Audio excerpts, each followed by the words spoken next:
Good morning students. आज हम Kaveri chapter first how I taught my grand mother to read के question answers करेंगे।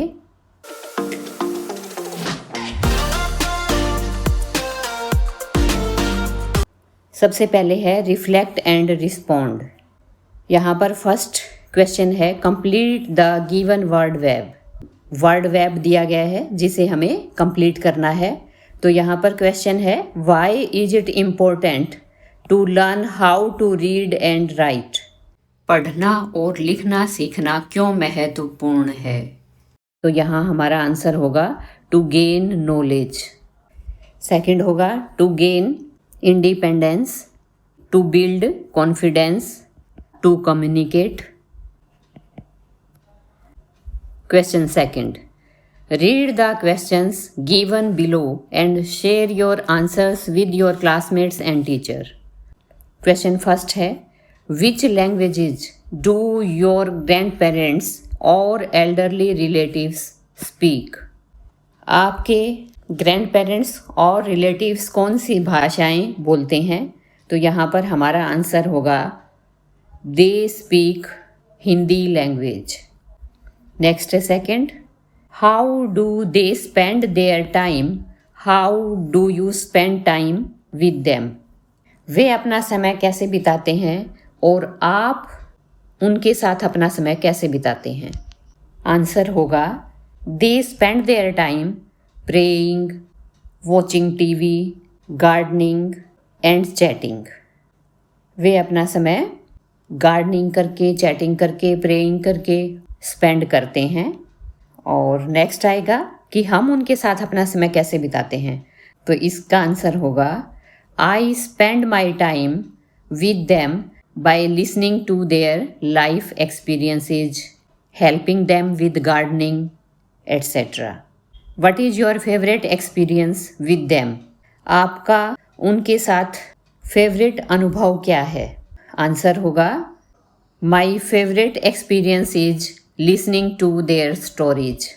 Next, fourth, what is something that the elderly in your family cannot do easily but enjoy watching you do?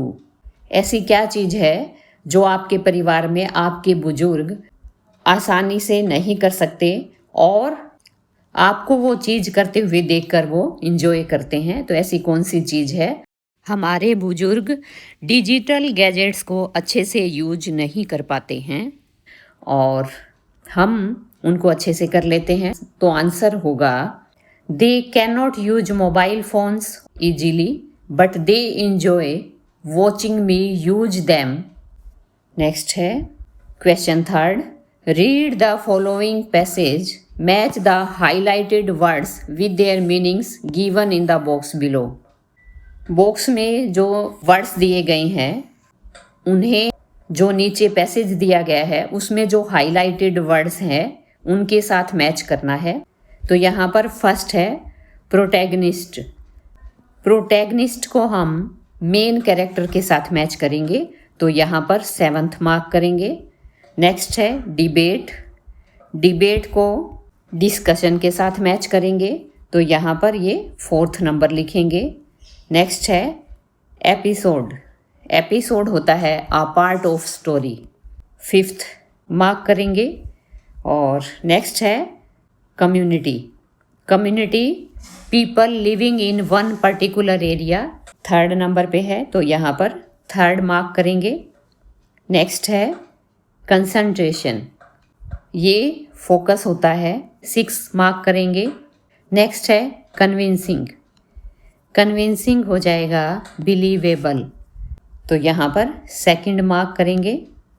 Next है guided. Guided को हम 8th के साथ match करेंगे directed, तो यहाँ पर 8th मार्क करेंगे। नेक्स्ट है check your understanding. Question first है complete the cause and effect table given below based on part 1 of the story. Share your answers with your classmates and teacher. कहानी के base पर हमें कोज and effect की जो table है उसको complete करना है। किसी पार्ट में कोज दिया गया है और किसी में इफेक्ट दिया गया है, हमें इन्हें कंप्लीट करना है। तो फर्स्ट है कोज ब्लैंक है, इफेक्ट गिवन है the morning papers arrived late in the day and weekly magazines would come one day late. Morning paper दिन में लेट पहुंचता था और वीकली मैगजीन्स एक दिन लेट आती थी। तो यहाँ पर इसका कोज क्या है वो यहाँ पर मेंशन करना है। तो यहाँ पर कोज आएगा the transport system was not good. उन दिनों परिवहन व्यवस्था वहाँ की अच्छी नहीं थी, इसलिए मैगजीन्स एक दिन लेट आती थी और मॉर्निंग पेपर लेट आता था। नेक्स्ट है सेकंड, कोज दिया गया है। कोज होता है रीजन वाई इट हैपन्ड, यह चीज़ क्यों घटित हुई, और इफेक्ट होता है व्हाट हैपन्ड, क्या हुआ, क्या प्रभाव हुआ। तो यहाँ पर सेकंड है the grand mother Krishtakka never went to school. दादी माँ क्रिस्टका कभी स्कूल नहीं गई। तो यहाँ पर हमें इफेक्ट बताना है, अगर वो स्कूल नहीं गई है तो उससे इफेक्ट क्या पड़ा। तो यहाँ पर आंसर आ जाएगा she could not read and right, वह पढ़ लिख नहीं सकती थी।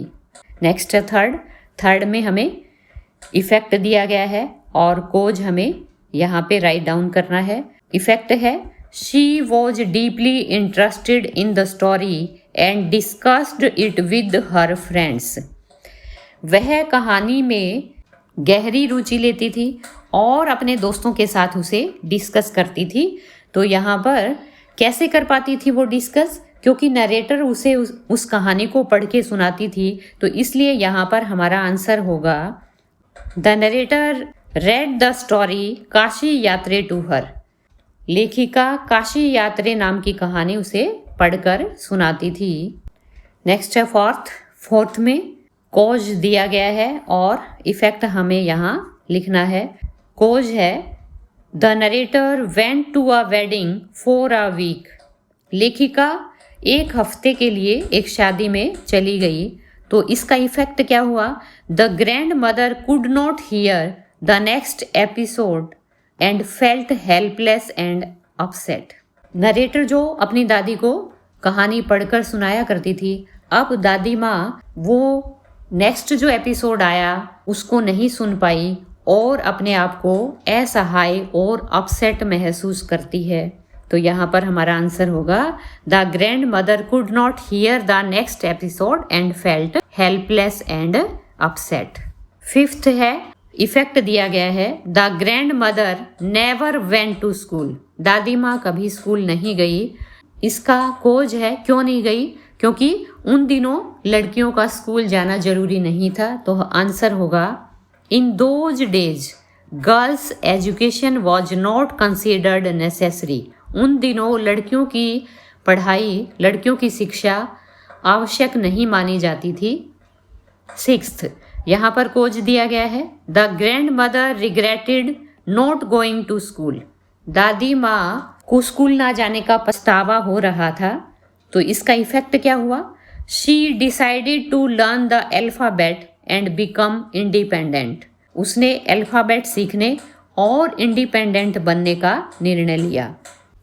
नेक्स्ट है second question, do you think the narrator expected to see her grand mother when she return to the village? If yes why, if no why not. आपके विचार से क्या लेखिका ने उम्मीद की थी कि जब वह गांव लौटेगी तो उसकी दादी माँ रोएगी? हाँ तो क्यों और नहीं तो क्यों नहीं। लेखिका को कोई एक्सपेक्टेशंस नहीं थी कि उसकी दादी माँ रोएगी। तो हमारा आंसर होगा no, she didn't expect it because her grand mother had always been a strong women. नहीं, उसने ऐसी उम्मीद नहीं की थी क्योंकि उसकी दादी माँ हमेशा एक स्ट्रॉन्ग वुमेन रही थी। Next third, how might the narrator help her grand mother to fulfil her desire to learn to read and write. लेखिका अपनी दादी माँ को लिखने पढ़ने की उसकी इच्छा पूरी करने में कैसे मदद कर सकती है? तो आंसर होगा the narrator can teach her grand mother the alphabet step by step. लेखिका अपनी दादी को स्टेप बाय स्टेप अल्फ़ाबेट सिखा सकती है। नेक्स्ट है, यहाँ पर लेखिका सुधा मूर्ति है। Next exercise, check your understanding. Question first, state whether the following sentences are true और फॉल्स। यहाँ पर सेंटेंसेज दिए गए हैं और हमें बताना है कौन से सेंटेंस ट्रू हैं और कौन से फॉल्स हैं। Share your answers with your classmates and teacher. First sentence है, the grand mother wanted to learn the Kannada alphabet to gain independence.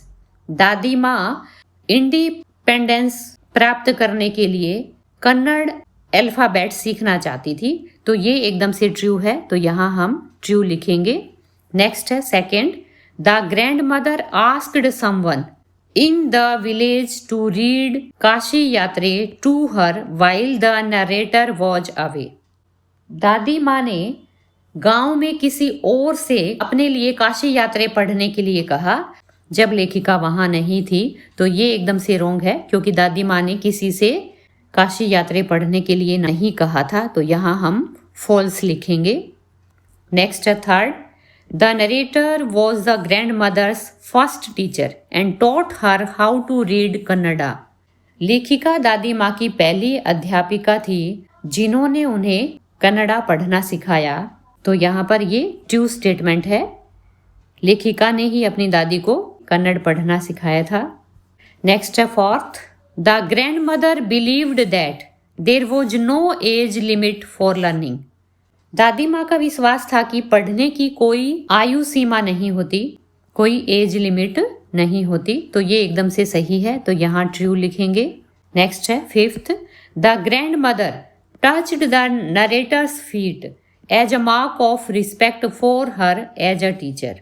दादी माँ ने लेखिका के पांव छुए थे, सम्मान देते हुए लेखिका के पांव छुए थे क्योंकि वह उन्हें अपना अध्यापक मानती थी, तो यहाँ पर ये स्टेटमेंट एकदम से ट्रू है।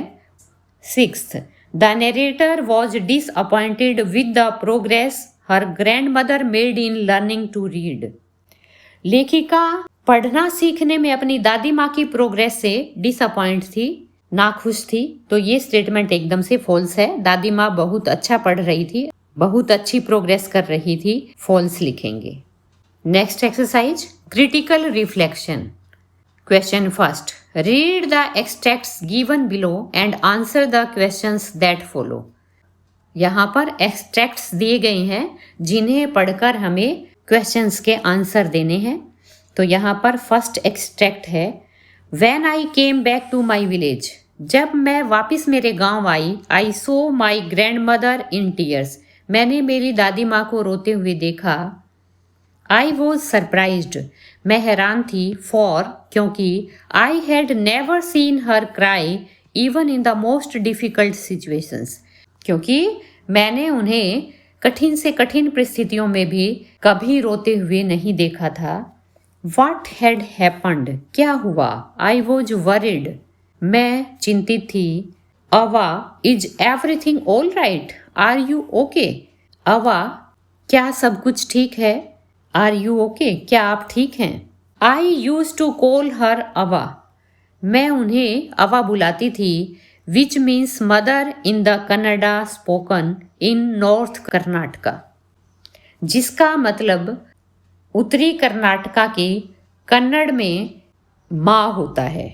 She nodded but did not reply. उसने हाँ में सिर हिलाया परंतु जवाब नहीं दिया। I did not understand and forgot about it. मैं नहीं समझी और इस बारे में मैं भूल गई। इन द नाइट, रात को, after dinner, we were sleeping in the open terrace of our house. रात को डिनर के बाद हम अपने घर के खुले टेरेस पे, खुली छत पे सो रहे थे। It was a summer night, ये गर्मियों की रात थी। And there was a full moon, और पूर्णिमा की रात थी। Avva came and sat next to me. Avva आई, दादी माँ आई और मेरे पास बैठ गई। Her affectionate hands touched my forehead. उन्होंने प्यार से मेरे माथे पर अपना हाथ रखा। क्वेश्चंस हैं, फर्स्ट है, complete the following sentence with the appropriate option. सही ऑप्शन के साथ हमें सेंटेंसेज को फिल करना है, कंप्लीट करना है। तो यहाँ पर फर्स्ट जो सेंटेंस है वो है the phrase never seen her cry in the most difficult situations tells us that the grand mother was. यहाँ पर जो phrase never seen her cry in the most difficult situations दिया गया है वह हमें दादी माँ के बारे में क्या बताता है। फर्स्ट ऑप्शन है ए स्ट्रॉन्ग विल्ड, और यही राइट ऑप्शन है।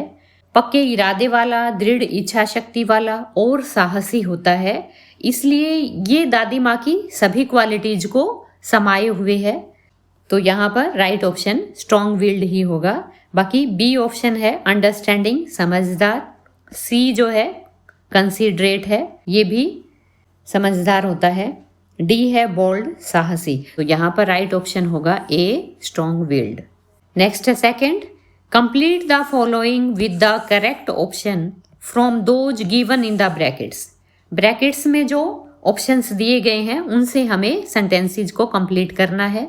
सेंटेंस है grand mother did not reply when the narrator asked if she was all right because she might have been too blank। तो यहाँ पर आ जाएगा इमोशनल। दादी माँ ने कोई जवाब नहीं दिया जब लेखिका ने पूछा कि क्या वो ठीक हैं, क्योंकि हो सकता है वह बहुत ज़्यादा इमोशनल हो गई हो। Next third, identify the clue from the extract that indicates a rural setting with traditional customs. Extract से हमें उस क्लू को पहचानना है जो रूरल ट्रेडिशनल कस्टम जो गांव में पाया जाता है, जो परंपरा पाई जाती है गांव की, वो सेटिंग दिखाता हो। तो यहाँ पर एक्सट्रैक्ट में ये जो आया है in the night after dinner we were sleeping in the open terrace of our house, ये रूरल सेटिंग को इंडिकेट करता है। तो हमारा आंसर होगा the line in the night after dinner we were sleeping in the open terrace of our house indicates the rural setting. Next है which lines of the extract establish are tender atmosphere. Extract की कौन सी लाइनें tender atmosphere को दिखाती हैं, दर्शाती हैं। ये जो लाइन है Avva came and sat next to me her affectionate hands touched my forehead, ये लाइनें टेंडर एटमॉस्फेयर को इंडिकेट करती हैं। तो यहाँ पर आंसर होगा Avva came and sat next to me her affectionate hands touched my forehead. Fifth, which of the following aspect is not emphasized in the given extract। दिए गए एक्सट्रैक्ट में कौन सी स्टेटमेंट पे बल नहीं दिया गया है। तो यहाँ पर ए ऑप्शन है the emotional turmoil of the grand mother.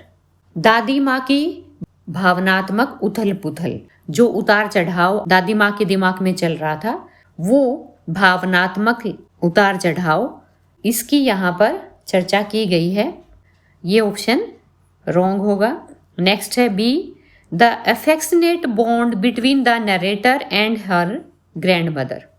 लेखिका और उसकी दादी के बीच स्नेही बंधन, ये भी यहाँ पर उजागर हुआ है, इसको भी हाईलाइट किया गया है। तो ये भी रॉन्ग हो जाएगा। नेक्स्ट है C the grand mother's regret over her lack of education. दादी माँ का अपनी शिक्षा के अभाव पर पश्चाताप करना। तो यहाँ पर इस एक्सट्रैक्ट में ऐसा कुछ हाईलाइट नहीं किया गया है, हालांकि लेसन में ऐसा किया गया है। राइट ऑप्शन होगा सी। नेक्स्ट है D the narrator's concern for her grand mother. लेखिका की अपनी दादी के लिए चिंता, ऐसा इस एक्सट्रैक्ट में दिखाया गया है। तो यहाँ पर ये भी रॉन्ग हो जाएगा, क्योंकि हमें जो इस एक्सट्रैक्ट में शो नहीं किया गया है उसे हमें बताना है। तो यहाँ पर ऑप्शन सी राइट ऑप्शन होगा। सेकंड एक्सट्रैक्ट है I have decided I want to learn the Kannada alphabet. मैंने निर्णय लिया है कि मैं कन्नड़ा अल्फ़ाबेट सीखना चाहती हूँ। फ्रॉम टुमोरो ऑनवर्ड्स, कल से। I will work very hard, मैं कठिन परिश्रम करूँगी। I will keep Saraswati Puja day during Dussehra as the deadline. Deadline के रूप में मैं दशहरा की सरस्वती पूजा को रखूंगी, मतलब मैं दशहरे की पूजा तक रीडिंग सीख लूंगी। That day I should be able to read a novel on my own. उस दिन मैं अपने आप नोवेल पढ़ने में सक्षम हो जाऊंगी। I want to be independent. मैं इंडिपेंडेंट बनना चाहती हूँ, मैं आत्मनिर्भर बनना चाहती हूँ। I saw the determination on her face. मैंने उनके चेहरे पर डिटर्मिनेशन देखा, दृढ़ निश्चय देखा। Yet I laughed at her. फिर भी मैं उनके ऊपर हंसी। Avva, at this age of 62 you want to learn the alphabet. Avva, 62 साल की उम्र में आप अल्फाबेट सीखना चाहती हैं, वर्णमाला सीखना चाहती हैं। All your hair is grey, your hands are wrinkled, you wear spectacles and you work so much in the kitchen. आपके बाल सफ़ेद हैं, आपके हाथों में झुर्रियाँ पड़ी हुई हैं, आप चश्मा पहनती हैं और आप रसोई घर में इतना काम करती हैं। Childishly I made fun of the old lady. बचकाने तरीके से मैंने ओल्ड लेडी का मजाक उड़ाया। But she just smiled. वह केवल मुस्कुराई, उन्होंने बुरा नहीं माना। For a good coach if you are determined you can overcome any obstacle. दादी माँ ने जवाब दिया, क्योंकि एक अच्छे काम के लिए यदि आप दृढ़ निश्चयी हो तो आप किसी भी बाधा पे पार पा सकते हो। आई will work harder than anybody but I will do it.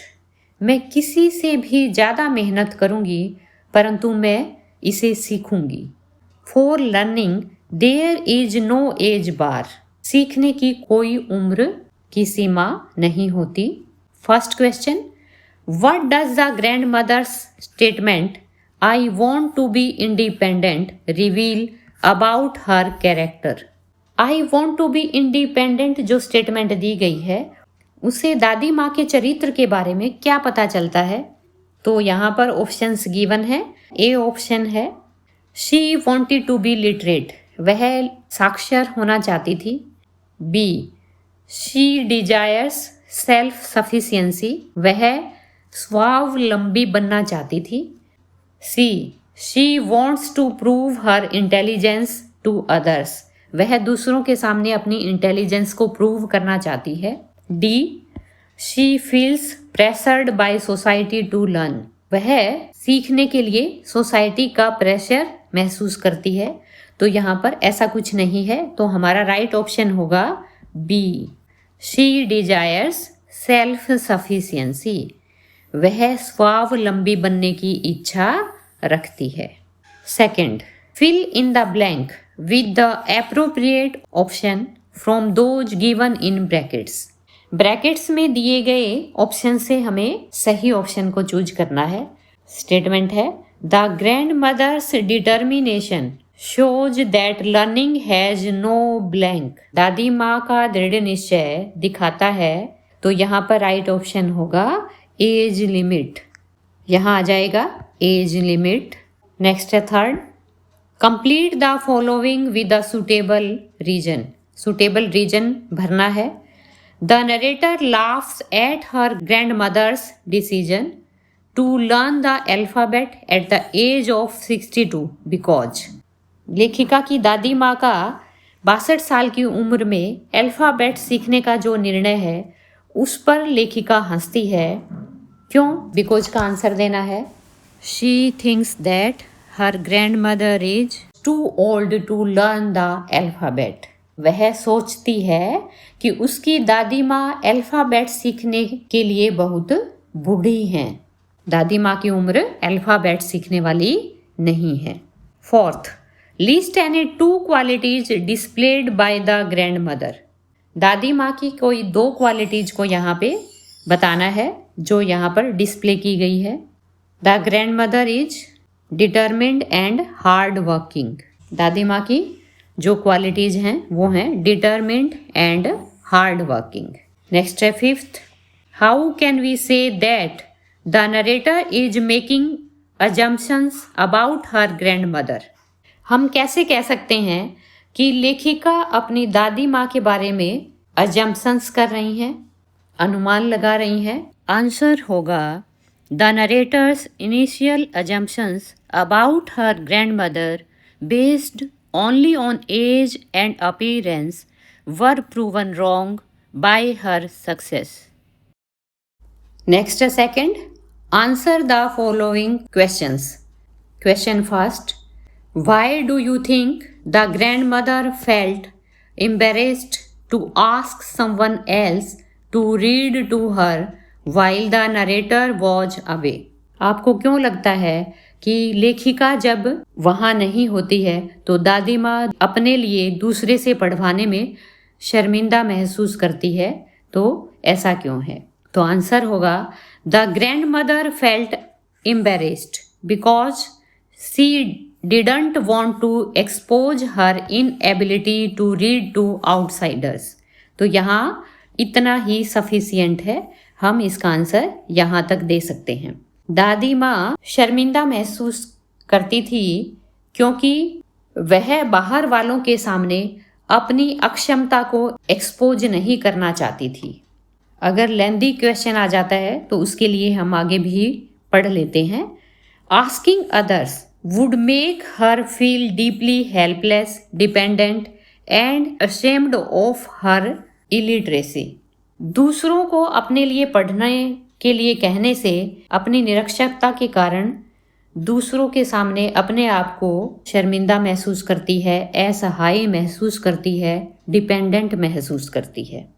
Second, why does the narrator initially laugh at her grandmother's determination to learn at the age of 62? शुरुआत में लेखिका अपनी दादी माँ का 62 साल की उम्र में सीखने का जो दृढ़ निश्चय है उस पर क्यों हंसती है? आंसर है the narrator initially laughs at her because 62 is traditionally considered an age to rest, not to start learning the alphabet. यहाँ तक ही सफिशियंट है, यहाँ तक हम अपना जवाब दे सकते हैं। लेखिका शुरुआत में अपनी दादी पे हंसती है क्योंकि 62 साल की जो उम्र है पारंपरिक रूप से वो रेस्ट करने की उम्र समझी जाती है, ना कि अल्फाबेट सीखने की उम्र। She finds it funny and unusual that her grandmother is willing to learn to read. वह इसे असामान्य और फनी समझती है क्योंकि उसकी दादी माँ 62 साल की उम्र में पढ़ना सीखना चाहती है। नेक्स्ट है question third, What significance does the story of Kashi Yatre have in both the grandmother's life and the story? दादी माँ के जीवन और कहानी में काशी यात्रे की कहानी क्या महत्व रखती है? तो आंसर होगा in the grand mother's life. दादी माँ के जीवन में काशी यात्रे का क्या महत्व है? Kashi Yatre inspires the grand mother to learn to read. Kashi Yatre दादी माँ को पढ़ना सीखने के लिए प्रेरित करती है। और इन द स्टोरी कहानी में क्या महत्व रखती है? It becomes the reason for the grand mother's determination and also drives the main theme of the story. यह दादी माँ के दृढ़ निश्चय का कारण बनती है और कहानी का जो मेन थीम है उसको भी पूरा करती है। Next fourth, what does the grand mother's desire to learn the Kannada alphabet reflect about her? दादी माँ की कन्नड़ा अल्फ़ाबेट सीखने की इच्छा उनके बारे में क्या दर्शाती है? It reflects her strong will power, deep determination and courage to change her life despite her age. तो ये क्वेश्चन भी यहाँ तक ही सफिशियंट है। यह उनकी दृढ़ इच्छा शक्ति, गहरे दृढ़ निश्चय को और अपनी उम्र होने के बावजूद अपने जीवन को चेंज करने का जो साहस है उसको दर्शाती है। It also shows her self respect and longing to be independent. यह उनके आत्मसम्मान और उनकी आत्मनिर्भर होने की इच्छा को भी दर्शाता है। तो यहाँ पर हम इसको एक्स्ट्रा में जोड़ सकते हैं, लेकिन हर एज तक ही ये सफिशिएंट है। नेक्स्ट है, what lessons can we infer from the grand mother's action of touching the narrator's feet. हम दादी माँ का लेखिका के पैर छूने के एक्शन से हम उनसे क्या सीख सकते हैं? आंसर है, this beautiful act teaches us that respect should be given to knowledge and teachers regardless of their age or gender. तो यहाँ तक ही ये आंसर सफिशिएंट है।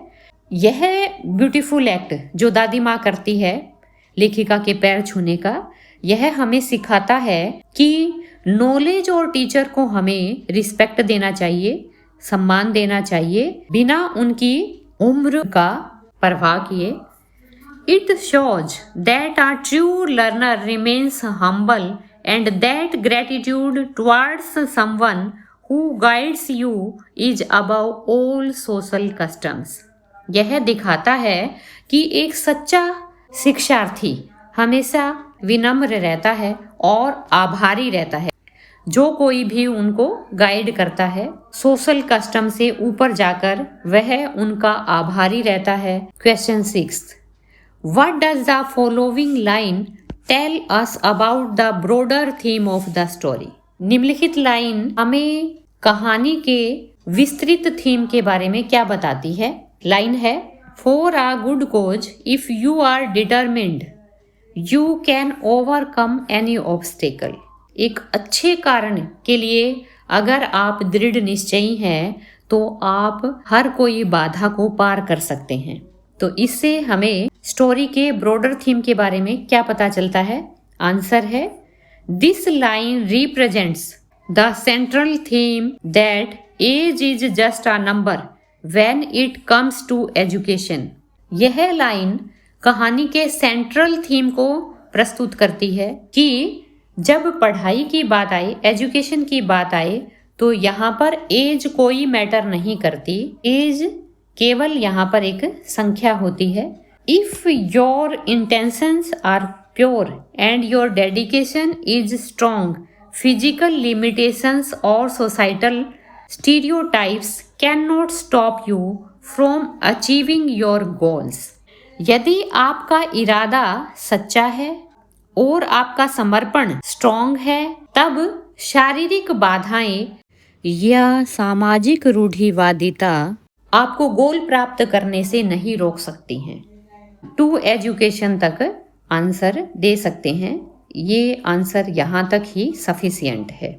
एक्स्ट्रा आप अगर लेंथी क्वेश्चन आता है तो उसमें इस आंसर को ऐड कर सकते हैं। नेक्स्ट है question 7, how effectively does the story highlight the value of education in supporting personal independence. कितने प्रभाव से कहानी व्यक्तिगत इंडिपेंडेंस के समर्थन में शिक्षा के महत्व को उजागर करती है? आंसर है, the story brilliantly shows that true independence comes from education. कहानी ब्रिलियंटली शो करती है कि सच्ची इंडिपेंडेंस शिक्षा से आती है, नॉट जस्ट मनी, पैसे से नहीं। Even though the grand mother was financially well off, हालांकि दादी माँ आर्थिक मामले में समृद्ध है। She felt completely helpless until she learn to read the magazine on her own. वह पूरी तरह से अपने आप को असहाय महसूस करती है, बेचारा महसूस करती है, जब तक कि वह अपने आप पत्रिका को पढ़ना नहीं सीख लेती है। Proving that literacy gives us dignity and freedom. यह सिद्ध करती है कि साक्षरता हमें सम्मान देती है और आज़ादी प्रदान करती है। नेक्स्ट एक्सरसाइज है vocabulary and structures in context. Question first, the expression hide and seek is used in the text. यहाँ पर expression hide and seek text में यूज की गई है। This is called a binomial. Hide and seek binomial है। Binomials are expressions consisting of two words. Binomials जो expressions होती हैं उनमें दो वर्ड्स पाए जाते हैं, usually linked by a conjunction like and or. इसमें प्रायः एंड और कंजक्शंस पाई जाती हैं that are commonly used together in a fixed order, जो आमतौर पे एक फिक्स्ड ऑर्डर में इकट्ठा यूज की जाती है। For example oats and ends, right और रॉन्ग। तो यहाँ पर oats and ends he use होता है, ना कि एंड्स एंड ओट्स। तो इसी को हम फिक्स्ड ऑर्डर कहते हैं। जैसे राइट और रॉन्ग में भी राइट और रॉन्ग ही यूज किया जाता है, ना कि रॉन्ग और राइट। तो यहाँ पर यह एक फिक्स्ड ऑर्डर में ही यूज की जाती है। Match the binomials in column first with their meanings in column second, you may refer to a dictionary. यहाँ पर हमें कॉलम फर्स्ट में बाइनोमियल्स दिए गए हैं जिन्हें उनके मीनिंग जो कॉलम 2 में दिए गए हैं उनके साथ मैच करना है। तो कॉलम फर्स्ट है, पहला बाइनोमियल है सिंक और स्विम, बिना किसी हेल्प के सफल होना या असफल होना। तो यहाँ पर इसका मीनिंग है 7th में सक्सीड और फेल विदाउट हेल्प। तो इसको हम 7th के साथ मैच करेंगे। सेकंड ऑन एंड ऑफ, कभी कभी। तो ये मैच हो जाएगा 5th के साथ sometimes, occasionally. Third mix and match, अलग अलग चीजों को मिलाकर तालमेल बैठाना। ये मैच हो जाएगा 1st के साथ। Put different things together to get a range of possibilities, अलग अलग चीजों को इकट्ठा करके सामंजस्य बैठाना। 4th ऑल और नथिंग, सभी या कुछ भी नहीं। ये मैच हो जाएगा 8th के साथ। Something to be done completely or not at all, कोई चीज कंप्लीटली करना या बिल्कुल नहीं करना। 5th पार्ट एंड पार्सल, अभिन्न अंग, अभिन्न हिस्सा। ये मैच हो जाएगा 2nd के साथ। Complete part of or belong to. 6th pick and choose, बहुत सोच विचार कर चुनना। ये मैच हो जाएगा 3rd के साथ। Choose only the best things people etcetera, केवल बेस्ट चीज को ही चुनना। 7th सूनर और लेटर, देर सवेर, कभी ना कभी। ये मैच हो जाएगा 4th के साथ। At some time in the future, भविष्य में कभी ना कभी, देर सवेर। 8th लीप्स एंड बाउंड्स, दिन दूनी रात चौगुनी। ये मैच हो जाएगा 6th के साथ। इंक्रीज और डेवलप वेरी क्विकली, जल्दी से विकास की ओर बढ़ना, समृद्धि की ओर बढ़ना, दिन दूनी रात चौगुनी, उन्नति करना। Now use any 5 of the above binomials in sentences of your own. किन्हीं 5 बाइनोमियल्स को हमें सेंटेंसेज में यूज करना है। तो यहाँ पर फर्स्ट सिंक और स्विम है। We must sink or swim by our own efforts. Second है ऑन एंड ऑफ, कभी कभी, कभी कभार। It rains on and off during the monsoon, monsoon के दौरान बरसात कभी कभार होती है। Mix and match, I prefer mix and match clothes. All or nothing, सभी या कुछ भी नहीं। Try to avoid all or nothing thinking. Part and parcel, ups and downs are part and parcel of life. Pick and choose, बहुत सोच विचार कर चुनना। She is known for her pick and choose. Next है read the following words from the text given in the box below. Box में नीचे जो शब्द दिए गए हैं उन्हें पढ़ना है।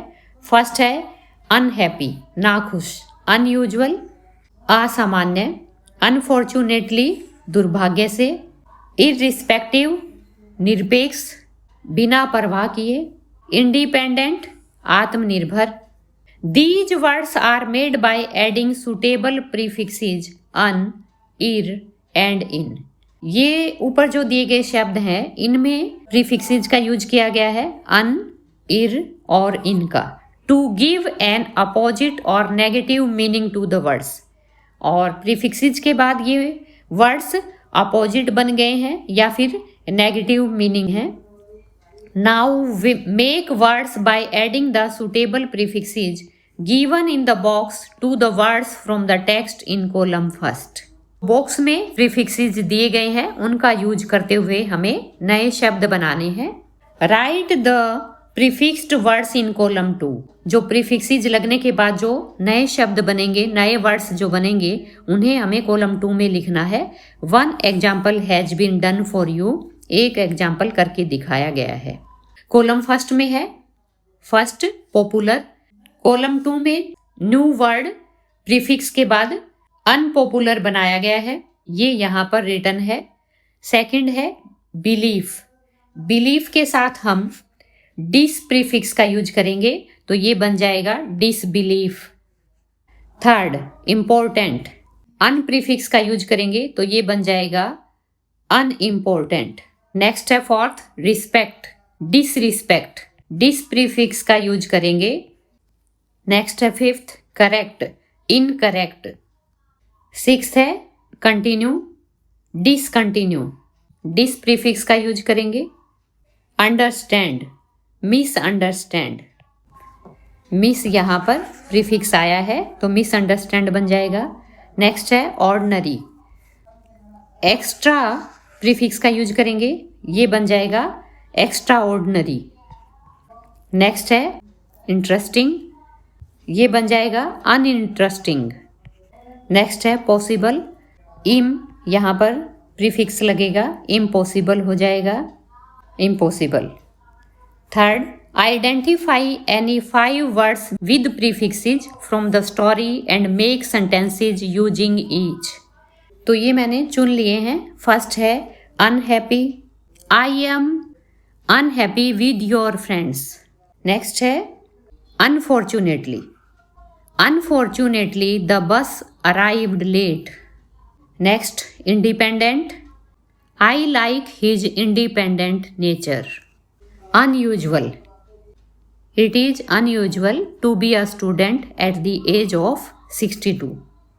Now match the idioms related to learning given in column first with their meanings in column second। Column first में idioms दी गई हैं जिन्हें उनके मीनिंग्स के साथ मैच करना है, जो कॉलम सेकंड में दिया गया है। You may refer to a dictionary, आप डिक्शनरी की मदद ले सकते हैं। तो यहाँ पर कॉलम फर्स्ट में फर्स्ट इडियम है टू हिट द बुक्स, मन लगाकर पढ़ाई करना, गंभीरता से अध्ययन करना। थर्ड के साथ ये मैच हो जाएगा टू स्टडी सीरियसली, गंभीरता से अध्ययन करना। Second to draw a blank, कुछ याद ना आना, ये मैच हो जाएगा to be unable to remember, fifth के साथ। नेक्स्ट है third to learn the ropes, किसी काम के तरीके सीखना, ये मैच हो जाएगा सिक्स्थ के साथ। To understand how to do an activity, ये समझना कि कोई एक्टिविटी कैसे करनी है। Fourth to rack one's brain, दिमाग पर जोर देना। टू थिंक वेरी हार्ड, ये फोर्थ मैच हो जाएगा सेकंड के साथ। टू थिंक वेरी हार्ड, जोर देकर सोचना। Fifth to learn by heart, जुबानी याद करना। टू मेमोराइज समथिंग, फर्स्ट के साथ मैच हो जाएगा। Sixth burn the midnight oil, रात भर जाग कर काम करना। टू स्टडी और work late into the night, देर रात तक कोई काम करना या पढ़ना। Now use these idioms in sentences of your own, इन इडियम्स को, इन मुहावरों को आपको अपने सेंटेंसेज में यूज करना है। तो फर्स्ट है to hit the books, I had to hit the books before the exam. Next है टू ड्रॉ अ ब्लैंक, कुछ याद ना आना। I try to remember his name but I drew a blank, मैंने उसका नाम याद करने की कोशिश की परंतु मुझे याद नहीं आया। Next, to learn the ropes. I will take some time to learn the ropes at a new job. नई जॉब के तरीके सीखने में मुझे कुछ समय लगेगा। Next, to learn by heart. I learn the poem by heart. मैं पोएम को जुबानी याद करता हूँ। टू रैक वंस ब्रेन, दिमाग पर जोर देना। I racked my brain to remember his name. मैंने उसका नाम याद करने के लिए अपने दिमाग पर जोर दिया। बर्न द मिडनाइट ऑयल, रात भर जाग के काम करना। I will have to burn the midnight oil to complete my project. मुझे मेरा प्रोजेक्ट पूरा करने के लिए रात भर जागना पड़ेगा। Question 5th, read the following sentences from the text and underline the verbs. Text से दिए गए निम्नलिखित वाक्यों को पढ़ो और उनमें वर्ब्स को अंडरलाइन करें। तो यहाँ पर फर्स्ट है, secretly I bought Kashi Yatri which had been published as a novel by that time. तो यहाँ पर वर्ब्स को अंडरलाइन करना है। तो वर्ब है यहाँ पर बोट और पब्लिश्ड। नेक्स्ट है, I knew then that my student had passed with flying colours. Second में वर्ब है had passed. In sentence first verb bought is in simple past tense. In sentence 2 verb had passed is in past perfect tense. पहले sentence में bought verb simple past tense में है और second sentence में had passed past perfect tense में है। We use past perfect tense to indicate two completed actions, one occurring earlier, later past, and the other more recently, recent past. Past perfect tense में the more recent action is expressed in the simple past, while the earlier action takes the past perfect tense.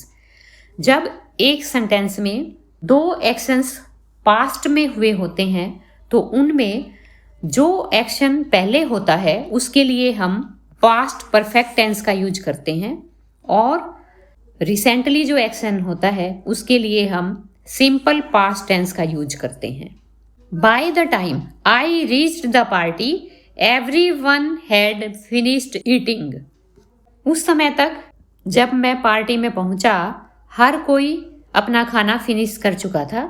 तो यहाँ पर खाना finish करने का काम पहले हुआ है। यहाँ पर पास्ट परफेक्ट टेंस का यूज हुआ है हैड फिनिश्ड।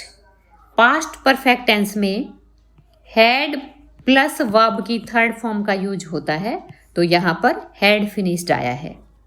और I reached the party, party में पहुंचने का काम बाद में हुआ है, रिसेंटली हुआ है, तो उसके लिए सिंपल पास्ट टेंस का यूज हुआ है। सिंपल पास्ट टेंस में वर्ब की सेकंड फॉर्म का यूज किया जाता है। ब्लैंक्स को सिंपल पास्ट टेंस और पास्ट परफेक्ट टेंस से फिल करना है। फर्स्ट है A, when the delegates blank arrive at the conference the keynote speaker blank already begin the session. जब कॉन्फ्रेंस में डेलीगेट्स पहुंचे तो मुख्य वक्ता सेशन को शुरू कर चुका था। तो यहाँ पर पहले जो काम शुरू हो चुका है वो है सेशन को शुरू करने का। तो यहाँ पर आ जाएगा past perfect tense had already begun. Recently जो काम हुआ है कॉन्फ्रेंस में डेलीगेट्स के पहुंचने का है। तो यहाँ पर सिंपल पास्ट टेंस का यूज हो जाएगा, अराइव्ड आ जाएगा। नेक्स्ट है B, after the students blank learn how to identify fake news online they blank start verifying information before sharing it. Students ने सीख लिया कि कैसे ऑनलाइन फेक न्यूज को आइडेंटिफाई करना है। उसके बाद उन्होंने शेयर करने से पहले सूचनाओं को वेरीफाई करना शुरू किया। तो यहाँ पर जो पहले काम हुआ है वो है after the students learn how to identify fake news online. पहले स्टूडेंट्स ने फेक न्यूज को आइडेंटिफाई करना सीखा। तो यहाँ आ जाएगा हैड लर्न्ड। नेक्स्ट, उन्होंने इंफॉर्मेशन को शेयर करने से पहले उन्हें वेरीफाई करना शुरू किया, तो ये काम बाद में हुआ है। सिंपल पास्ट टेंस का यूज करेंगे, यहाँ आ जाएगा स्टार्टेड। नेक्स्ट है C, before Kiran blank start using digital payment platforms she blank ensure her understanding of online fraud prevention. Kiran ने डिजिटल पेमेंट प्लेटफॉर्म को शुरू करने से पहले ऑनलाइन जो फ्रॉड होता है उसकी प्रिवेंशन को समझना एंश्योर किया। तो यहाँ पर पहले जो काम हुआ है वो हुआ है सेकंड वाला, she blank ensure her understanding of online fraud prevention. तो यहाँ आ जाएगा हैड एंश्योर्ड। उसके बाद उसने डिजिटल पेमेंट प्लेटफॉर्म को शुरू किया, तो ये आ जाएगा started. D, by the time Varun blank recognized the importance of budgeting he blank exhaust most of his savings. जब तक वरुण बजटिंग की इम्पोर्टेंस को पहचानता तब तक उसने अपने अधिकतर सेविंग्स को समाप्त कर दिया था, खत्म कर दिया था। पहले जो काम हुआ है वो हुआ है सेविंग्स को एग्जॉस्ट करने का, तो यहाँ आ जाएगा ही हैड एग्जॉस्टेड। सेकंड में आ जाएगा रिकॉग्नाइज्ड। नेक्स्ट है E, when Raghu blank log in to the cyber security webinar the instructor blank already discuss the importance of strong passwords. जब रघु ने साइबर सिक्योरिटी के वेबिनार को लॉग इन किया, instructor पहले ही स्ट्रॉन्ग पासवर्ड के इम्पोर्टेंस को डिस्कस कर चुका था। तो यहाँ पर आ जाएगा जो पहले काम हुआ है वो है डिस्कस करने का, तो यहाँ आ जाएगा हैड ऑलरेडी डिस्कस्ड। पहले में आ जाएगा logged in. Second, fill in the blanks with the correct form of verbs given in brackets. Blanks में करेक्ट फॉर्म को फिल करना है जो ब्रैकेट्स में दी गई हैं। Last year my parents and I blank take a financial planning course. Last यहाँ पर आया है इसलिए यहाँ पर सिंपल पास्ट का यूज होगा। लास्ट वर्ड होता है तो सिंपल पास्ट का यूज होता है, तो यहाँ आ जाएगा took. When we blank review our expenses we realised we blank spend too much on unnecessary purchases. यहाँ पर व्हेन के सेकंड क्लोज में सिंपल पास्ट टेंस का यूज हुआ है, तो फर्स्ट में भी सिंपल पास्ट टेंस का यूज करेंगे। यहाँ आ जाएगा रिव्यूड। और अननेसेसरी परचेजेज जो हुई है वो पहले हुई है, तो यहाँ पर आ जाएगा हैड स्पेंट। ये काम पहले हुआ है तो इसमें हम पास्ट परफेक्ट टेंस का यूज करेंगे। After my parents blank discuss ways to save. जब मेरे माता पिता ने सेव करने के तरीकों को डिस्कस किया, I blank open a savings account. फिर मैंने सेविंग अकाउंट्स खोला, तो यहाँ पर सेविंग अकाउंट खोलने का काम बाद में हुआ है और डिस्कस करने का काम पहले हुआ है। तो यहाँ पर जो पहले हुआ है उसमें हैड प्लस वर्ब की थर्ड फॉर्म का यूज करेंगे, हैड डिस्कस्ड। और सेकंड में ओपनड आ जाएगा क्योंकि ये रिसेंटली हुआ है। सेविंग्स अकाउंट खोलने का काम बाद में हुआ है। Next, by the time we blank set our budget the course blank already introduce investment strategies. तो यहाँ पर इन्वेस्टमेंट स्ट्रेटजीज वाला काम पहले हुआ है, तो वैसे भी ऑलरेडी आया है, तो यहाँ हैड ऑलरेडी इंट्रोड्यूस्ड आ जाएगा। और पहले में जो काम बाद में हुआ है उसके लिए वर्ब की सेकंड फॉर्म का यूज होगा, सिंपल पास्ट टेंस का यूज होगा। सेट का सिंपल पास्ट सेट ही होता है। We blank hurry to take notes but many participants blank complete their financial plans. यहाँ आ जाएगा हरिड। सेकंड में आ जाएगा आई में आ जाएगा had completed. Despite that we blank enjoy learning how to manage money wisely. यहाँ आ जाएगा enjoyed। उसके बावजूद हमने लर्निंग का आनंद लिया कि कैसे मनी को वाइजली मैनेज किया जाता है, तो यहाँ पर सिंपल पास्ट टेंस का यूज होगा। नेक्स्ट है you will listen to a speaker talk about digital literacy. आपको डिजिटल लिटरेसी के बारे में एक स्पीकर को सुनना है। As you listen complete the following sentences with 1 to 3 exact words that you hear. Transcript for teacher on page 259। 259 पर transcription दी गई है, उन्हीं से हेल्प लेके हमें इन ब्लैंक्स को फिल करना है। फर्स्ट है literacy these days includes the ability to use. ये ट्रांसक्रिप्शन मैंने पहले पढ़ लिया है, तो यहाँ आएगा डिजिटल टूल्स। आप 259 पेज पर जाकर इसे पढ़ सकते हैं। Second, digital literacy is also about protecting personal data. Next है third, digital literacy enables the elderly to blank. तो यहाँ आ जाएगा stay connected. Fourth, digital literacy encourages using the internet safely by helping us recognize blank and blank। यहाँ आ जाएगा miss information and scams. Fifth, the national digital literacy mission helps people across the country bye imparting IT training. Blank में आ जाएगा IT training. तो यहाँ तक हमारी एक्सरसाइजेज कंप्लीट होती है। उम्मीद है आपको समझ में आया होगा। अब आपको चैनल को सब्सक्राइब करना है, वीडियो को लाइक एंड शेयर करना है। थैंक्स।